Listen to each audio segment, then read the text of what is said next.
Nobel നിൽക്കുന്ന ദില്ലിയിൽ വലിയ ശൈത്യമാണ്, അതിശൈത്യം എന്ന് തന്നെ വേണമെങ്കിൽ പറയാം. ദില്ലിയിലും പരിസര പ്രദേശങ്ങളിലുമൊക്കെ കാഴ്ചപരിധി 100 മീറ്ററിൽ താഴെ ആയിട്ടുണ്ട് എന്നാണ് മനസ്സിലാക്കുന്നത്.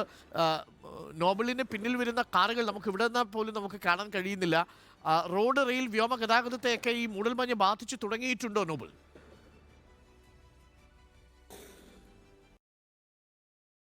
അതിശൈത്യത്തിലേക്ക് ഉത്തരേന്ത്യ കടന്നിരിക്കുന്നു. ഇന്നലെ ദില്ലിയിലും അതോടൊപ്പം തന്നെ പഞ്ചാബ്, ഹരിയാന തുടങ്ങിയ സ്ഥലങ്ങളിൽ റെഡ് അലർട്ട് പ്രഖ്യാപിച്ചിരുന്നു. ഇന്നിപ്പോൾ അലർട്ടുകൾ എന്താണെങ്കിലും വന്നിട്ടില്ല. പക്ഷേ അപ്പോഴും മൊത്തത്തിൽ ഗതാഗത സംവിധാനങ്ങൾ താറുമാറായിട്ടുണ്ട് എന്നാണ് നമുക്ക് ലഭിക്കുന്ന വിവരം. പ്രധാനമായും നമ്മൾ നോക്കിക്കഴിഞ്ഞാൽ ഇന്നലെ രാത്രി എത്തേണ്ട പല ട്രെയിനുകളും, ഡൽഹിയിലേക്ക് എത്തേണ്ട പല ട്രെയിനുകളും വൈകിയാണ് എത്തിയത്. പല ട്രെയിനുകളും എത്തിയിട്ടില്ല എന്ന റിപ്പോർട്ടുകൾ ഉണ്ട്. അതോടൊപ്പം തന്നെ ദില്ലി അന്താരാഷ്ട്ര വിമാനത്താവളത്തിൽ കാഴ്ചാപരിധി കുറഞ്ഞത് വിമാന സർവീസുകളെ ബാധിച്ചു എന്നാണ് അറിയാൻ കഴിയുന്നത്. ഇതുമായി ബന്ധപ്പെട്ട ഔദ്യോഗികമായൊരു കണക്ക് അല്പസമയത്തിനകം തന്നെ എയർപോർട്ട് അതോറിറ്റിയും അതോടൊപ്പം തന്നെ നോർത്തേൺ റെയിൽവേ നൽകും എന്നാണ് നമ്മൾ പ്രതീക്ഷിക്കുന്നത്. അതോടൊപ്പം തന്നെ ഈ കാഴ്ചാപരിധി കുറഞ്ഞതുകൊണ്ട് തന്നെ ഈ വാഹനങ്ങൾ, പ്രത്യേകിച്ച് പുലർച്ചെ 4 മുതൽ 10 വരെയുള്ള സമയത്ത് പരമാവധി വാഹനങ്ങൾ പുറത്തിറക്കുന്നത് ഒഴിവാക്കണം എന്ന നിർദ്ദേശം ഇന്നലെ നൽകിയിരുന്നു. കാരണം കാഴ്ചാപരിധി കുറയുന്നതുകൊണ്ട് അപകടങ്ങൾ ഉണ്ടാകാനുള്ള സാധ്യത കൂടുതലാണ് എന്നതാണ് ഒരു നിരീക്ഷണമായി പറയുന്നത്. അതിന്റെ അടിസ്ഥാനത്തിലായിരുന്നു ഇന്നലെ റെഡ് അലർട്ട് പ്രഖ്യാപിക്കുകയും ചെയ്തത്. ഇന്നും ഇപ്പോൾ എന്താണെങ്കിലും ശക്തമായ മൂടൽമഞ്ഞ് ഉണ്ട് ഉത്തരേന്ത്യൻ സംസ്ഥാനങ്ങളിൽ. കാഴ്ചാപരിധി പലയിടത്തും 100 മീറ്റർ താഴെയാണ് എന്ന റിപ്പോർട്ടുകളും പുറത്തേക്ക് വരുന്നുണ്ട്.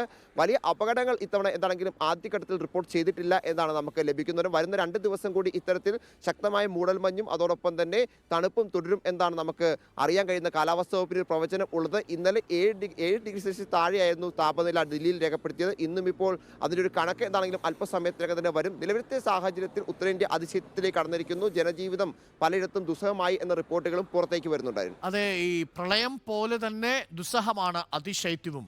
പ്രത്യേകിച്ച് ചില ആളുകൾ പറയാറുണ്ട്, ഏറ്റവും ദുരന്തപൂർണമായ മരണം എന്ന് പറയുന്നത് തണുത്ത് വിറങ്ങലിച്ച് മരിക്കുക എന്നുള്ളതാണ്. പൊള്ളലേറ്റ് മരിക്കുന്നതിനേക്കാൾ തീക്ഷ്ണമാണത്രേ ഈ തണുത്ത് മരവിക്കുക, ഇഞ്ചിഞ്ചായി മരിക്കുന്ന ഒരു അനുഭവമാണത്.